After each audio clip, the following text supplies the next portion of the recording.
బచావ్.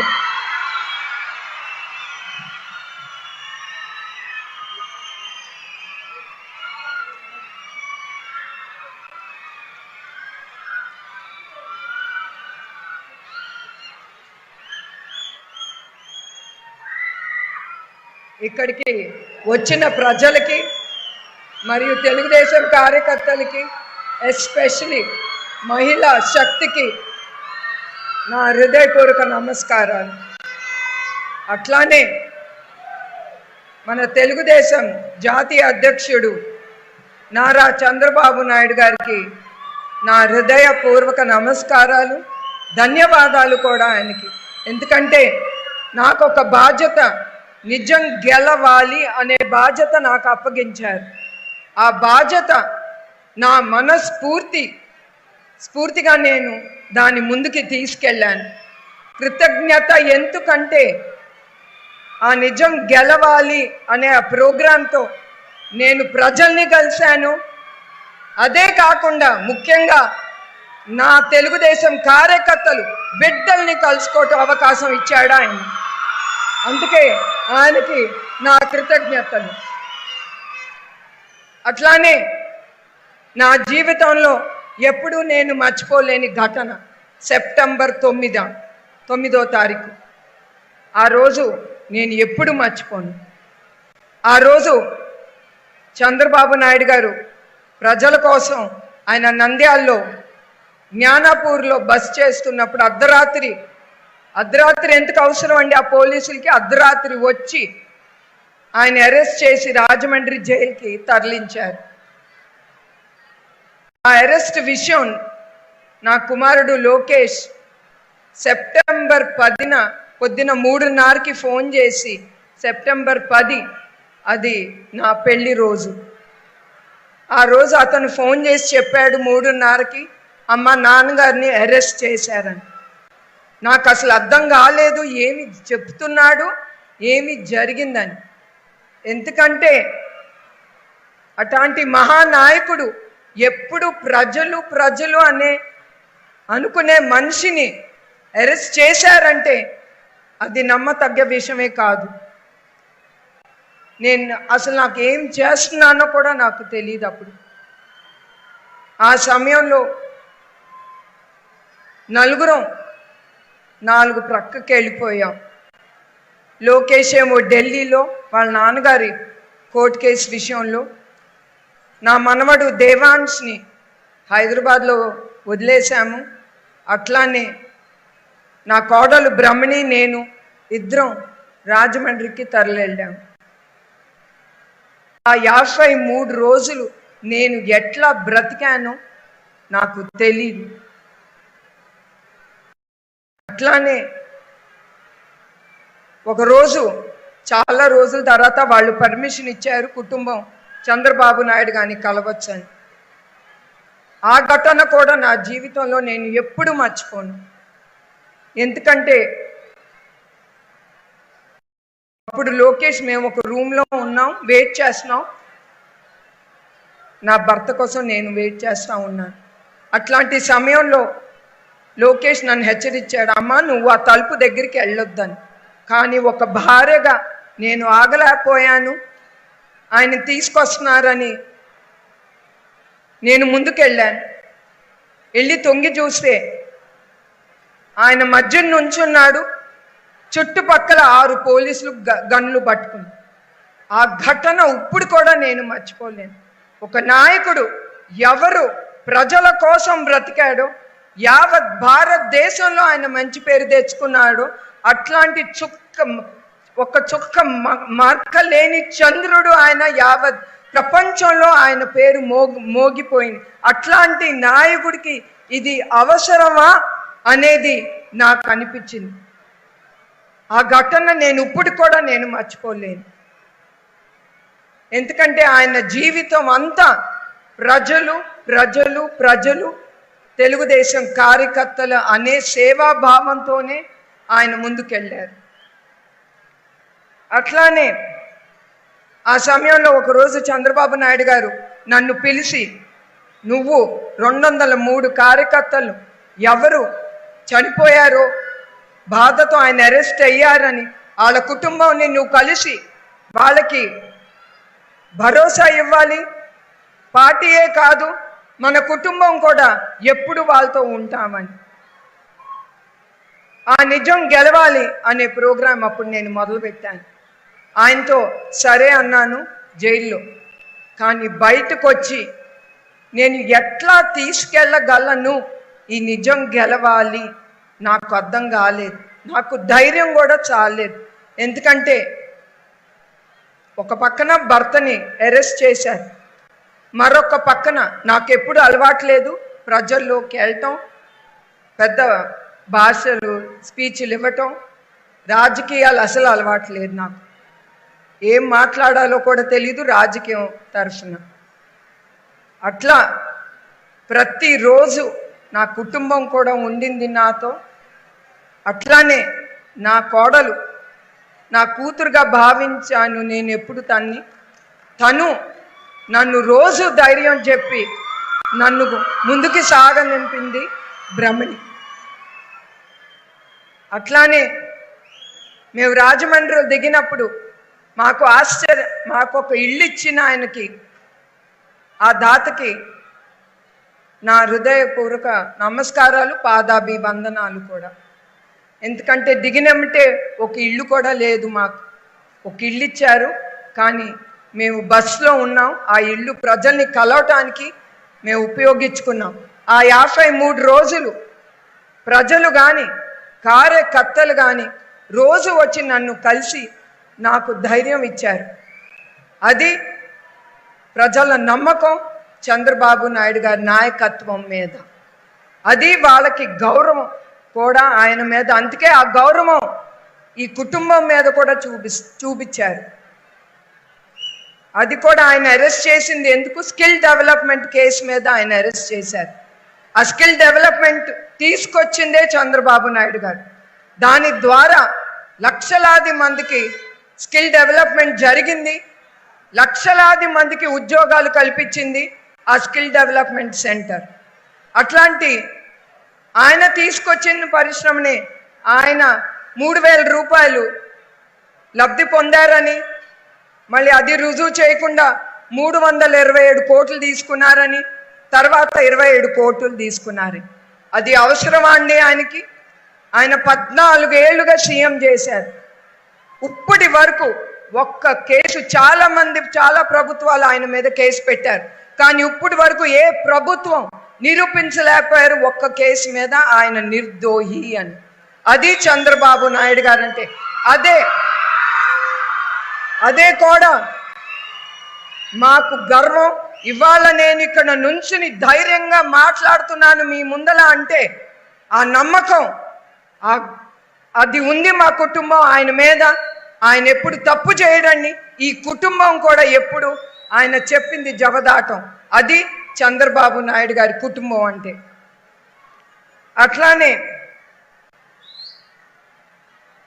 చంద్రబాబు నాయుడు గారు ఎప్పుడు అంటారు, నేను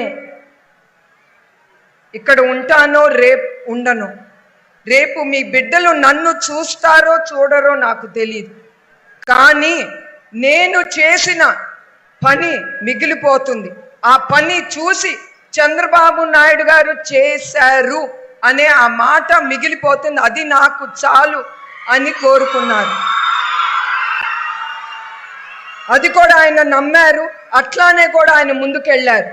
ఆయన ఒకటే అంటారు, పోలవరం శాశ్వతం, అమరావతి శాశ్వతం, రాయలసీమకి నీళ్లు తీసుకొచ్చింది శాశ్వతం, పట్టి సీమ శాశ్వతం, కియా మోటార్స్ శాశ్వతం, హైటెక్ సిటీ శాశ్వతం, జినామ్ వ్యాలీ శాశ్వతం, ఫినాన్షియల్ డిస్ట్రిక్ట్ శాశ్వతం, ఓఆర్ఆర్ శాశ్వతం. ఇవన్నీ మిగిలిపోతాయి. రేపు డబ్బు కాదు మనం తీసుకెళ్లేది, మిగిలిపెట్టేది పోయేది మన మంచి పేరు, మనం చేసిన మంచి పనులు శాశ్వతం. అది ప్రజలు మీరు గుర్తుంచుకోవాలి చంద్రబాబు నాయుడు గారి నాయకత్వం అంటే. అట్లానే ఆయన అరెస్ట్ అయినప్పుడు మన ఆంధ్రప్రదేశ్ ప్రజలు కానీ, తెలంగాణ మన ప్రజలు కానీ, అట్లానే యావత్ ప్రపంచంలో 80 కంట్రీల్లో నుంచి మన తెలుగాళ్ళు ఆయన కోసం మేమున్నాము మీకు అని రోడెక్కారు. అది ఎందుకు? వాళ్ళు మర్చిపోలేదు ఆయన నాయకత్వం గురించి. వాళ్ళ జీవితాల్లో ఆయన వెలుగిచ్చారు. వాళ్ళ కుటుంబం సంతోషంగా ఉందంటే ఆయన తీసుకొచ్చిన ఉద్యోగం వలన వాళ్ళ కుటుంబం సంతోషంగా లక్షలాది రూపాయలు సంపాదించుకుని వాళ్ళు స్థిరస్థాయిగా నిలిచిపోయారు. అది అట్లా వాళ్ళు ఆయన మీద నమ్మకంతో ఏ నాయకుడికి దక్కలేదు. యావత్ భారతదేశంలో ఆయన నాయకత్వం మీద నమ్మి ప్రజలందరూ కలిసి ముందుకొచ్చారు. ఎప్పుడు రాని స్త్రీలు, మహిళలు వాళ్ళ ఇల్లు గడప దాటి చంద్రబాబు నాయుడు గారి కోసం వచ్చారంటే అక్కడే చెప్పుతుంది వాళ్ళకి ఆయన నాయకత్వం కింద వాళ్ళకి సెక్యూరిటీ ఉంటుంది. వాళ్ళ బిడ్డలకి, వాళ్ళ కుటుంబాలకి, తర్వాత వాళ్ళ భావి తరాలకి ఆ నాయకుడు అవసరం అనేది వాళ్ళకి గుర్తుంచుకుని వాళ్ళు ఆ నాయకుడి కోసం బయటకు వచ్చారు. అదే కాకుండా చాలా ర్యాలీలు తీశారు, క్యాండిల్ ర్యాలీ అని, దీక్షలని. అట్లానే మహిళ అనే చూడకుండా ఈ ప్రభుత్వం వాళ్ళని చాలా హింసించారు. కానీ మహిళలు మళ్ళీ కూడా వాళ్ళు ఎన్ని దెబ్బలు తిన్నా మళ్ళీ పొద్దునొచ్చి మళ్ళీ కూర్చునేవారు ర్యాలీకి. అది మహిళా శక్తి అంటే. మహిళ అనుకుందంటే ముందుకే వెళ్తుంది, వెనక్కి తిరగదు. అది నాలో కూడా ఉంది. మన నందమూరి తారక రామారావు గారు ఆయన పౌరుషం, పట్టుదల, ధైర్యం ఆ 3 ఆయన నాకు పంచారు. ఇప్పుడు కూడా నేను ముందుకు వెళ్తున్నానంటే ఆ పట్టుదల, క్రమశిక్షణ అనేది మా కుటుంబంలో ఉంది గనక, ఆయన ఇచ్చింది నేను మర్చిపోలేను గనక, అట్లా పెరిగాను గనక నేను ఒక్కదానైనా కూడా నేను ముందుకెళ్ళాను. అది పట్టుదల అంటే, అది క్రమశిక్షణ ఆయన నాకు నేర్పించింది. అట్లానే మీ అందరికీ తెలుసు లోకేష్ యువగళం అని పాదయాత్ర ముందుకు తీసుకెళ్ళాడు. అప్పటికి ఒక తల్లిలాగా నేను భయపడాను. ఎందుకంటే ఈ రాక్షస ప్రభుత్వం అతను ఏమైనా హామీ చేస్తుందని. ఒక నిమిషం నాకు తల్లి మనసు అనేది గుర్తుకొచ్చింది. ఒకే మాట అన్నాడు, అమ్మ నేను ఇంట్లో ఉన్నా కూడా చంపేయాలనుకుంటే వాడు ఇంట్లో లోపలికి వచ్చి కూడా చంపుతాడు, నేను ఆగను, నేను ముందుకెళ్తాను అన్నాను. అప్పుడు నాకు మన భారతీయ సైనికులు గుర్తుకొచ్చారు. వాళ్ళందరూ యావత్ భారతదేశం చుట్టూ వాళ్ళు మనల్ని కాపాడుతున్నారు, ఈ దేశాన్ని. సరే, మన లోకేష్ కూడా ఒక సైనికుడిలాగా ముందుకెళ్ళాలి అని దీవించి నేను ముందుకి పంపించాను. ఆ యువగలం అతను వాళ్ళ తాతగారు నందమూరి తారక రామారావు గారు, అట్లానే వాళ్ళ తండ్రి చంద్రబాబు నాయుడు గారు స్ఫూర్తితో అతను ఆ యువగలం ముందుకు తీసుకెళ్ళాడు. అదే కాకుండా 226 రోజులు ఆయన పాదయాత్ర చేశాడు. 3132 కిలోమీటర్లు నడిచాడు అతను. అది ఎందుకు? అది మీకోసం, ప్రజల కోసం, మన తెలుగుదేశం పార్టీ కోసం ఆ కార్యక్రమం ముందుకు తీసుకెళ్ళాడు. అట్లానే మన అన్న నందమూరి తారక రామారావు గారు ఈ తెలుగుదేశం పార్టీ, తెలుగు ఆత్మ గౌరవం గురించి, అట్లానే పేదల ప్రజల కోసం ఆయన తెలుగుదేశం పార్టీ స్థాపించారు. ఆ ఘనత ఆయనకే దక్కుతుంది, కిలో 2 రూపాయల బియ్యం తీసుకురావటం. అదే కాకుండా పేద ప్రజలకి చాలా పథకాలు ఆయన ముందుకు తీసుకొచ్చారు. ఆ స్ఫూర్తితో, ఆ సిద్ధాంతాలతో మన నాయకుడు చంద్రబాబు నాయుడు గారు కూడా ఆ సిద్ధాంతాలతో ముందుకెళ్ళారు. ఆయన అన్నా క్యాంటీన్ పేద ప్రజల కోసం నిర్మించారు. ఎక్కడ ఆకలి అనేది వినపడకూడదు, కనపడకూడదు అని అన్నా క్యాంటీన్ ముందుకు తీసుకెళ్లారు. ఆయన హయాంలో 306 అన్నా క్యాంటీన్లు తీసుకొచ్చారు. రోజుకి 2,25,000 మంది భోంచేసేవారు.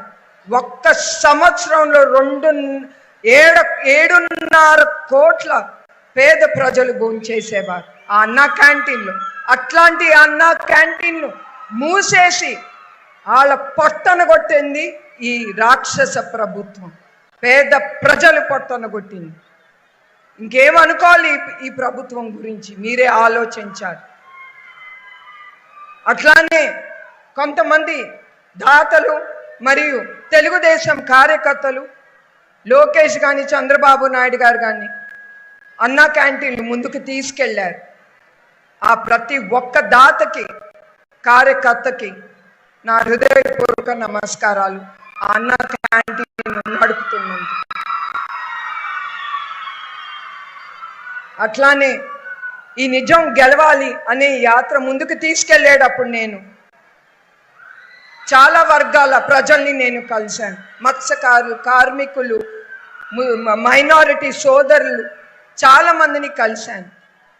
వాళ్ళతో కలిసినప్పుడు ఇంట్రాక్షన్ జరిగేటప్పుడు వాళ్ళే క్వశ్చన్స్ అడగమంటే వాళ్ళకి ఏం కావాలంటే వాళ్ళు చెప్పేవారు ఏమేమి పథకాలు చంద్రబాబు నాయుడు గారు వాళ్ళకి అందజేశారని. నేను ఆశ్చర్యపడిపోయేదాన్ని. ఎందుకంటే నేను ఎప్పుడు ప్రభుత్వంలో కలగజేసుకోలేదు. చంద్రబాబు నాయుడు గారు సీఎంగా ఉన్నప్పుడు కూడా నాకు తెలీదు ఆయన ఏం పథకాలు ఏ వర్గానికి తీసుకొచ్చారు. అట్లాంటప్పుడు నేను నా బ్యాక్ ఆఫీస్ టీమ్ని అడిగి, ఎందుకంటే వాళ్ళని కలిసే ముందల నాకు తెలియాలి కదా మన నాయకుడు ఏం పథకాలు మీకు అందజేశాడు. నేను ఆ పథకాలు లిస్టు తీసుకున్నప్పుడు మీలో ఒక్కరిగా నేను ఆశ్చర్యపోయాను. ఇంత ఆలోచించి ఈ నాయకుడు ఇన్ని పథకాలు ప్రతి వర్గానికి తీసుకొచ్చాయంటే ఎంత ఆలోచించి ఉంటాడు ఆయన. ఈ పథకాలు ప్రజలకి అందజేయాలని, ఆ వర్గం ప్రజలు అభివృద్ధి చేయాలి, వాళ్ళు సంతోషంగా ఉండాలి. వాళ్ళు సంతోషంగా ఉంటేనే మన రాష్ట్రం అభివృద్ధి చెంది ముందుకెళ్తుందని అంత ఆలోచనతో ఆయన ప్రతి ఒక్క పథకం ప్రతి వర్గానికి ఆలోచించి తీసుకొచ్చారు. అట్లానే ఈ ప్రభుత్వం వచ్చి మేము ఇంకా అదిస్తాం. ఎవరికో చెప్పారు 10 మత్స్యకారులకి సముద్రంలో వెళ్ళినప్పుడు వాళ్ళు ఏమన్నా ఇబ్బందులకు అడిగితే 10 లక్షలు ఇస్తామని, తర్వాత 1,00,000 రూపాయలు ఇస్తాం. ఎన్నో పథకాలు మీకు వాళ్ళు చెప్పారు, హామీ ఇచ్చారు, మీతో ఓటు వేయించుకున్నారు. ఇప్పుడు వరకు ఒక్క పథకం కూడా వాళ్ళు ముందుకు తీసుకెళ్ళలేదు. మీరు ఒకటే ఆలోచించాలి, పథకాల గురించి కాదు, దాని వెనకాల డబ్బు గురించి. ఏమైంది మీ డబ్బు అనేది మీరు ఆలోచించాలి. ఈ ప్రభుత్వం పథకాలు మిమ్మల్ని నమ్మించారు. మీ సొమ్మంతా తినేసి వాళ్ళ జోబులతో, మీ సొమ్ముతో వాళ్ళ జోబులు పొట్టలు నింపుకుని బ్రతుకుతున్నారు. అది మీరు గుర్తుంచుకోవాలి. అట్లానే చంద్రబాబు నాయుడు గారు ఉమ్మడి రాష్ట్రంలో ఆయన సీఎంగా ఉన్నప్పుడు 2010లోనే ఆయన విజన్ 2020 అని తీసుకొచ్చారు. అప్పుడే చెప్పారు ఆయన ఐటీ రంగం గురించి. అందరూ నవ్వారు ఆయనను చూసి. ఇదేంటి ఐటీ రంగం, అదేంటి రాళ్ళు రప్పలో బిల్డింగులు కడుతున్నాడు ఆయన, ఎవరు వెళ్తారు అంత దూరం అని. ఇప్పుడు ఆ హైటెక్ సిటీ ఆయన ఆలోచించిన విజన్ ఇప్పుడు చాలా మందికి ఉద్యోగాలు కలిగించినాయి. వాళ్ళకే కాదు, వాళ్ళ బిడ్డలు కూడా ఇప్పుడు ఐటీ రంగంలో పని చేసి లక్షలు కోట్లు సంపాదిస్తున్నారు. అందుకే కదా మొన్న హైదరాబాద్లో అంత పెద్ద ప్రోగ్రాం నిర్మించారు వాళ్ళు, కృతజ్ఞత అనేది ప్రోగ్రాం. ఆ ప్రోగ్రాం ఏంటి, ఆయన వీళ్ళు ప్రజలు మర్చిపోలేదు ఆ నాయకుడిని. ఆయనకి ధన్యవాదాలు చెప్పుకుంటా ఆ ప్రోగ్రాం ముందుకు తీసుకెళ్లారు. ఆ ఘనత ఆ ఒక్క నాయకుడికే దక్కుతుంది. అది నేను గర్వంగా నేను చెప్పగలను. అట్లానే విభజన అయిన తర్వాత మన కట్టబట్టలతో మన బయటికి పంపించేశారు. అప్పుడు ఖజానాలో ఒక్క రూపాయి కూడా లేదు ఆంధ్రప్రదేశ్కి. ఆ కట్టుబట్టలతో ఆయన బయటకు వచ్చి బస్సులో ఉండి ఆయన ప్రభుత్వం ఏర్పాటు చేశారు. అదే కాకుండా హుద్హుద్ తిత్లీ సమయం అప్పుడు మీ అందరికీ తెలుసు వైజాగ్ చిన్న బంధం అయిపోయింది. అట్లాంటప్పుడు ఆయన అక్కడే బస్ చేసి ప్రతిరోజు ఆయన నుంచుని వైజాగ్ని మళ్ళీ దాని కాలు మీద నిలబెట్టడం చేసింది ఆ ఒక్క నాయకుడికే దక్కుతుంది ఆ ఘనత. రాత్రి పగలు ఆయన ఎప్పుడు ప్రజలు ప్రజలు ప్రజలు, అదే ఆ సేవా భావనతోనే ఆయన ముందుకెళ్ళారు. అట్లానే అమరావతికి వస్తే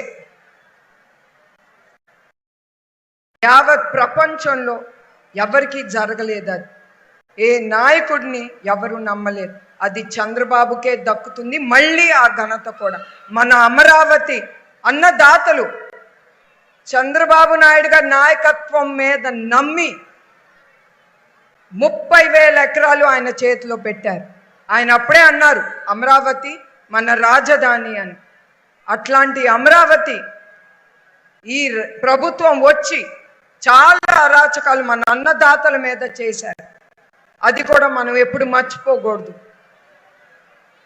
అన్నదాతలు వాళ్ళ ఇంట్లో కుటుంబంలో స్త్రీలను కూడా ఈ ప్రభుత్వం వదలలేదు. వాళ్ళని కూడా ఆ ఉద్యమంలో పాల్గొన్న స్త్రీల్ని కూడా లాక్కెళ్ళి రోడ్ల మీద తీసుకెళ్ళి పోలీస్ వ్యాన్లు ఎక్కించి పోలీస్ స్టేషన్ అంతా తిప్పించి వాళ్ళని గిచ్చి. అట్లానే ఇంకొక ఘటన మీకు నేను చెప్పాను, నేను ఎప్పుడు మర్చిపోను. చాలా మంది అంటారు ఎందుకు అది చెప్తాను, కానీ నేను మళ్ళీ అదే చెప్తాను. ఒక ఆడబిడ్డ కడుపుతో ఉంటే ఒక పోలీసాడు వాడు బూటు కాళ్ళతో ఆడబిడ్డ కడుపులో తన్నాడు, అక్కడే చనిపోయింది ఆ శిశువు. అట్లాంటి కిరాతకులు ఈ ప్రభుత్వం. ఒక స్త్రీ అంటే గౌరవించాలి ఈ ప్రభుత్వం. ఈ సృష్టికి మూలకారం స్త్రీ, అది మర్చిపోతున్నారు ఈ ప్రభుత్వం. ఇప్పుడే కాదు, అప్పుడు ఆ 53 రోజులు కూడా మళ్ళీ చెప్తున్నాను, ఆ మహాశక్తులు బయటకు వచ్చినప్పుడు వాళ్ళని కూడా రోడ్డు మీద ఈడ్చుకెళ్ళి బస్సు ఎక్కి పోలీస్ వ్యాన్ ఎక్కించి స్టేషన్ తిప్పిన అటెంప్ట్ ఆఫ్ మర్డర్ కేసులు పెట్టినా కాడో ఆగలేదు. అది వాళ్ళు తిరిగి మళ్ళీ ర్యాలీలకు వచ్చేవారు. ఈ ప్రభుత్వం అందుకే మీకు చెప్తున్నాను, వాళ్ళు స్త్రీని గౌరవించటం అనేది రాదు. ముందల ఎవరైనా ఒక స్త్రీని గౌరవించటం నేర్చుకోవాలి. అది నేను కోరేది ప్రతి ఒక్కళ్ళ నుంచి. అట్లానే ఈ ప్రభుత్వం ముందల అరాచకాలు ప్రజావేదిక మీద మొదలుపెట్టాయి. అది ప్రజావేదిక అంటే ఏంటి? చంద్రబాబు నాయుడు గారు అది స్థాపించింది ఎందుకు? ప్రజల్ని కలిసి వాళ్ళ సుఖ దుఃఖాలన్నీ తెలుసుకుని వాళ్ళు ఏమి కావాలో అది చేయటానికి, వాళ్ళని కలవటానికి ఆయన ప్రజావేదిక నిర్మించారు. అట్లాంటి ప్రజావేదికని వాళ్ళు కూల్చి వేసింది మొదటిసారి. అది వాళ్ళు చేసింది అరాచకం. దాని తర్వాత ఏది వదలలేదు వాళ్ళు. దాని తర్వాత అరాచకాలు పోలవరం అది ఆపేశారు. చంద్రబాబు నాయుడు గారు 72% అవజేశారు పోలవరం. ఆ నీళ్లు వచ్చుంటే ఈ పాటికి మనకి ఈ కరువు అనేది తెలిసేది కాదు. అదే కాదు, చాలా ఇరిగేషన్ ప్రాజెక్టులు చంద్రబాబు హయాంలో ఆయన 5 ఏళ్ళలో స్థాపించారు. అది ఇంకా ఈ 5 ఏళ్ళు ఆయన ఉండుంటే ప్రతి ఒక్క ప్రాజెక్టు పూర్తి అయ్యేది, మన ఆంధ్రప్రదేశ్ సస్యశ్యామలంగా ముందుకెళ్ళేది. అదే కాదు, ఆయన చాలా పరిశ్రమలు తీసుకొచ్చారు. ఎందుకు తీసుకొచ్చారు? అది మీకోసం, మీ బిడ్డలు ఉద్యోగాలు కలగాలని ఆ ఉద్దేశంతో తీసుకొచ్చారు. మీరు సంతోషంగా ఉండాలి, మీ కుటుంబంతో మన రాష్ట్రం అభివృద్ధి చెందాలని ఆయన 5 సంవత్సరాలు ఎంత కష్టపడ్డారో నేను చూశాను. ఆయన 14 ఏళ్ళుగా సీఎంగా పనిచేశారు. కానీ 5 సంవత్సరాలు వేరు. ఆ 5 సంవత్సరాలు ఈ ఆంధ్రప్రదేశ్ ఏమీ లేదు. ఈ రాష్ట్రంలో ఏదో ఒకటి తొందరగా ఈ 5 ఏళ్ళలో నేను చేసి ఈ రాష్ట్రాన్ని నంబర్ 1 స్టేట్గా యావత్ భారతదేశంలో నుంచో పెట్టాలని దాంతో ఆయన రాత్రి పగలు మీకోసం ఆయన కష్టపడింది. కుటుంబం కోసం ఎప్పుడు కాదు. ఆయన ఎప్పుడు ప్రజలు ఆంధ్రప్రదేశ్ మన రాష్ట్రం కోసం తప్ప ఆయన ఎప్పుడు కుటుంబం గురించి ఎప్పుడు ఆలోచించేవారు కాదు. అట్లాంటి నాయకుడు మన చంద్రబాబు నాయుడు గారు. అట్లానే కాకుండా మన కార్యకర్తల్ని వీళ్ళు వదలలేదు. ఈ రాక్షస ప్రభుత్వం కొన్ని ఘటనలు నా జీవితంలో నేను మర్చిపోలేను.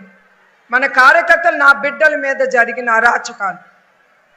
నందనం సుబ్బయ్య ఆయన శాండ్ మాఫియాని ఎదుర్కొంటే అక్కడికక్కడ చంపేశారు.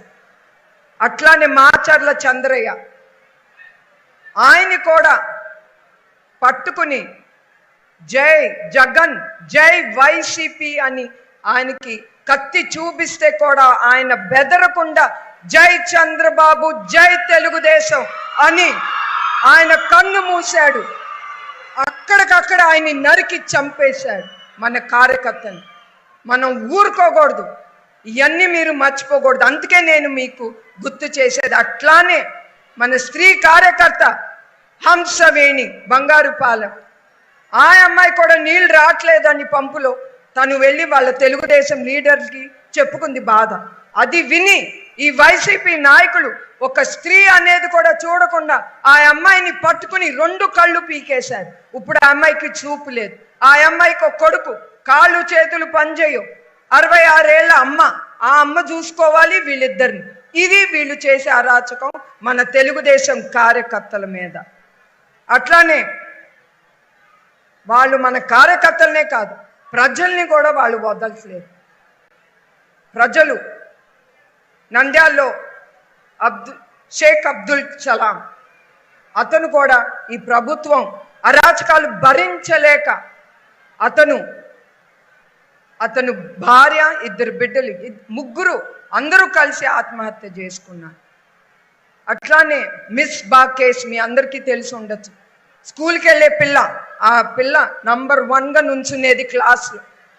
ఆ పిల్ల మీద కూడా ఈ వైసీపీ నాయకుడు అతని కూతురు నంబర్ 1గా ఉండాలి క్లాస్లో అని ఆ పిల్లని హింసించి వేధించి ఆ అమ్మాయి తట్టుకోలేక ఆ చిన్నపిల్ల ఆత్మహత్య చేసుకుంది. ప్రజల్ని కూడా వదలట్లేదు వీళ్ళు. మొన్నటికి మొన్న నందికొట్కూరులో ఒక ముస్లిం సోదరి తను నమాజ్ చేసుకోవటానికి, అది కూడా రంజాన్ అప్పుడు, ఆ రంజాన్ అప్పుడు తను నమాజ్ చేసుకోవటానికి వెళ్తా ఉంటే ఆ బుర్ఖా తీస్తాడు ఒక వైసీపీ నాయకుడు. ఒక స్త్రీ అంటే కూడా గౌరవం లేదు. ఆ అమ్మాయి కొడుకు ఎదురు తిరిగితే వాణ్ణి చొప్పు తీసి కొడతాడు ఈ వైసీపీ నాయకుడు. అది నేను ఎందుకంటానంటే నాకు కొన్నే తెలుసు. ఇంకా ప్రజలు కానీ మన కార్యకర్తలు కానీ ఎన్ని అనుభవిస్తున్నారో మీకే తెలియాలి. ఇవన్నీ కొన్నే నాకు తెలిసేది. ప్రజలు మీరు ఎదుర్కొంటున్నారు ఈ రాక్షస ప్రభుత్వం చేసే అరాచకాలు. అట్లానే నిన్నటికి నిన్న మీరు వైజాగ్లో కూడా వినుంటారు. ఒక ఆడబిడ్డ మీద పెట్రోల్ పోసి తగిలేశారు. ఎందుకంటే ఆ అమ్మాయి భూమితో ఏదో భూ కబ్జా చేయటానికి వాళ్ళు వెళ్ళినప్పుడు ఈ అమ్మాయి ఎదురు తిరిగి. ఇది ప్రజలకు ఇచ్చే ఈ రాక్షస ప్రభుత్వం. అట్లానే కాకుండా ఇదే కాకుండా అసెంబ్లీ నేను మీకు గుర్తు చేయాలి. అసెంబ్లీ అంటే ఏంటండి? అది ప్రజలు గురించి మాట్లాడుతారు. ఒక చీఫ్ మినిస్టర్ కానీ మినిస్టర్లు అందరూ ఎమ్మెల్యేలు అందరూ కూర్చుని ప్రజల గురించి వాళ్ళ సమస్యల గురించి మాట్లాడతారు. ఏమి చేస్తే ప్రజలకి ఉపయోగపడుతుంది అనేది మాట్లాడతారు. అట్లాంటి అసెంబ్లీలో నన్ను అనరాని మాట్లాడతారు. అది అవసరమా? అసెంబ్లీలో ఇదే మాట్లాడతారండి ఒక స్త్రీ గురించి? అది ఎంత సిగ్గు చేయటో మీరు తెలుసుకోండి. స్త్రీ ఒక అసెంబ్లీ అంటే అది ఒక దేవాలయంతో సమానం. ఎందుకంటే అక్కడ ప్రజల గురించి మాట్లాడతారు, ఒక స్త్రీ హేళన చేయటం కాదు. కానీ నీకు మళ్ళీ చెప్తున్నాను, నాకు మా నాన్నగారి పౌరుషం, ధైర్యం చాలా ఎక్కువ. ఒక్క నిమిషం ఏమైనా బాధపడి ఉంటా కానీ నా బాధల్లో నన్ను కించపరిచారని కాదు.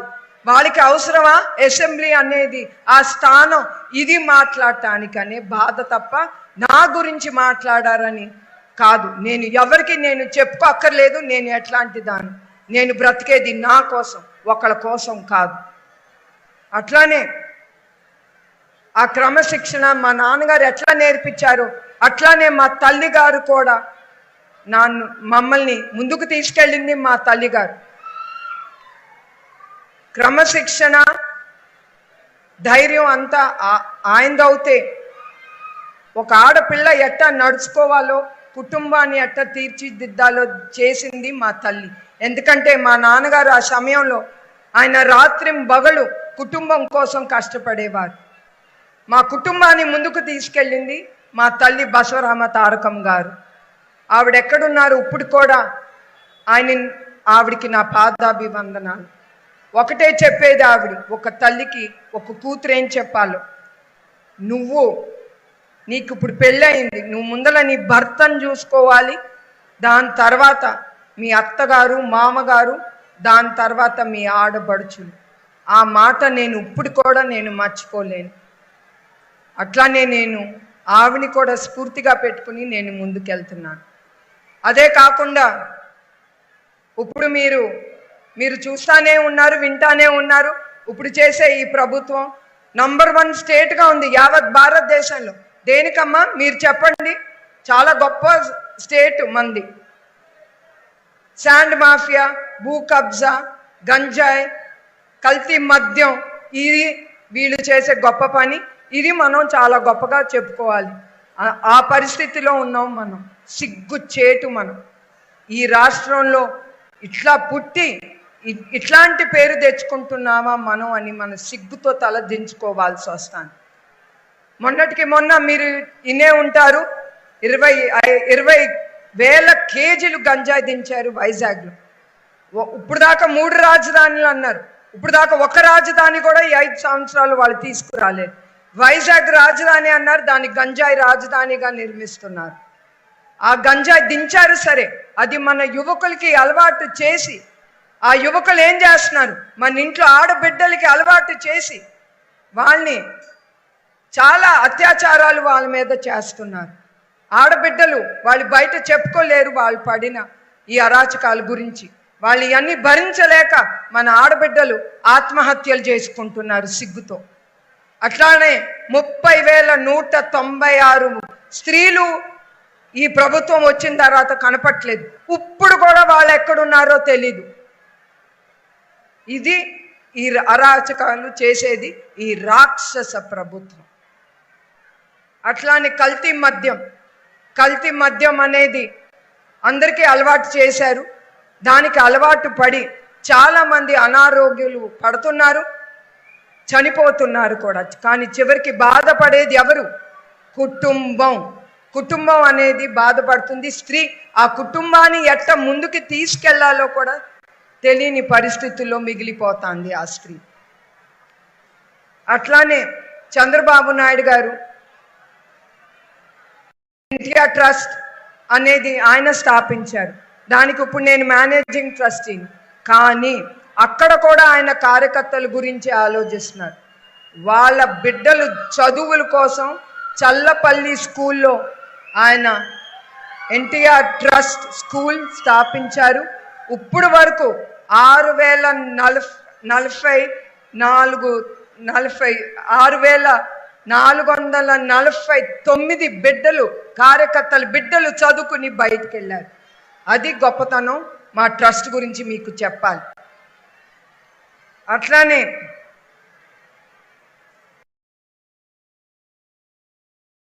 ఈ సభ ముగించే ముందు మీ అందరికి ఒక చెప్పాలి. తెలుగుదేశం, జనసేన, బీజేపీ కూటమి అనేది ఒకటి ఉంది. ఆ కూటమి ఎవరు నుంచున్నా కూడా వాళ్ళకి మీరు ఓటేయాలి. చివరికి ఎందుకు అంటున్నానంటే 3 పతాకాలైనా ఎజెండా ఒకటి. ఏంటి ఆ ఎజెండా? ప్రజల ప్రభుత్వం తీసుకురావటానికే ఎజెండా. అందుకే మీరందరూ మనందరం చెయ్యి కలుపుకుని మన ప్రజల ప్రభుత్వం అనేది మనం తీసుకురావాలి. ఈ రాక్షస ప్రభుత్వం అనేది మనం దించేయాలి. అదే నేను కోరుతున్నాను మీ అందరి దగ్గర నుంచి. అట్లానే మీ అందరికీ సంతోషం, అభివృద్ధి కావాలా లేదా?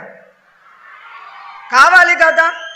అట్లాంటప్పుడు అది కావాల్సినప్పుడు ఈ ప్రభుత్వాన్ని దించేసి చించేసి మన ప్రజల ప్రభుత్వాన్ని మీరు తీసుకురావాలని నేను కోరుతున్నాను. మనకి ఎట్లా కుటుంబానికి తండ్రి అవసరమో అట్లా ఈ రాష్ట్రానికి ఒక నాయకుడు అవసరం, ఒక సైనికుడు అవసరం. ఆ సైనికుడు మన చంద్రబాబు నాయుడు గారే. నాయకుడు ఆయనే. ఆయన చివరి వరకు ఆయన మీకోసమే బ్రతుకుతారు. అది తథ్యం. అదే కాకుండా ఆయన కోసం మనందరం చెయ్యి కలుపుకొని ముందుకెళ్ళాలి. ఎందుకంటే మీ అందరికీ తెలుసు, బ్రిటిష్ పాలనలో మన మహాత్మా గాంధీ గారు ఎట్లా పోరాడారు మన స్వాతంత్రం కోసం.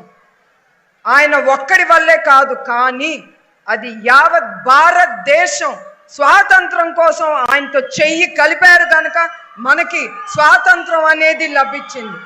అట్లానే చంద్రబాబు నాయుడు గారు ఒక్కరి వల్ల కాదు, ప్రజలందరూ చెయ్యి కలిపి ఆ నాయకుడిని ముందుకు తీసుకెళ్ళాలి.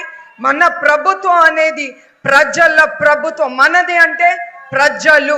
తర్వాతే నాకు గుర్తుకొస్తుంది తెలుగుదేశం అని. ప్రజల ప్రభుత్వం అనేది మనం తీసుకురావాలి. అదే నేను కోరుతున్నాను మన ప్రజల నుంచి.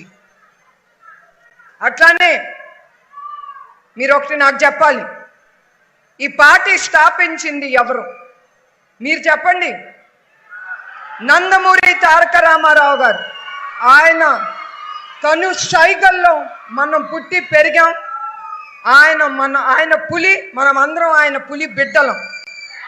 మనం ఒక్క అడుగు వెనక్కి ముందుకే వెళ్తాం. అట్లానే ఈ తెలుగుదేశం పార్టీ నడిపేది ఎవరు? చంద్రబాబు నాయుడు గారు. అట్లానే ఈ పార్టీ ముందుకు తీసుకెళ్లేది ఎవరు? ఈ పశుపక్ష లక్షలాది కోట్లాది సైన్యం మీరు తీసుకెళ్తారు ఈ పార్టీని ముందుకు. అది మర్చిపోకూడదు. మీరు ఒక్క నాయకుడే కాదు, యావత్ ఈ కార్యకర్తలందరూ ఈ పార్టీని ముందుకు తీసుకెళ్లాలని నేను కోరుతున్నాను. అట్లానే ఇంకొక నెలలో మనం కురుక్షేత్రాన్ని ఎదుర్కోబోతున్నాం. అవునా కాదా? దానికి ఆయుధం ఏంటి? మీ ఓటు. అది చాలా ముఖ్యం. అది మీరు మర్చిపోకూడదు. మీ ఓటుతో ఈ రాక్షస ప్రభుత్వాన్ని మనం దించేయాలి. ప్రజల ప్రభుత్వం, మీ ప్రభుత్వం తీసుకురావాలని నేను కోరుతున్నాను. అందుకే మనం సైకిల్ తొక్కుంటా ముందుకెళ్దాం. ఎవరొచ్చినా వాడిని ఎదుర్కొని మనం తెలుగుదేశం జెండాని పైకి రెపరెపలాడిస్తూ ముందుకెళ్దాం. మనం వెనక్కి తిరిగేదే లేదు. అదే నేను కోరుతున్నాను మీ అందరి దగ్గర నుంచి. అది పౌరుషం అంటే, తెలుగు పౌరుషం అంటే అది ఏంటో మనం ఈ ప్రభుత్వానికి మీరందరూ మీ ఓటుతో మీరు చూపించాలి. దీనికి సయ్యా మీరు? సయ్యా సయ్యా. జై తెలుగుదేశం, జై తెలుగుదేశం.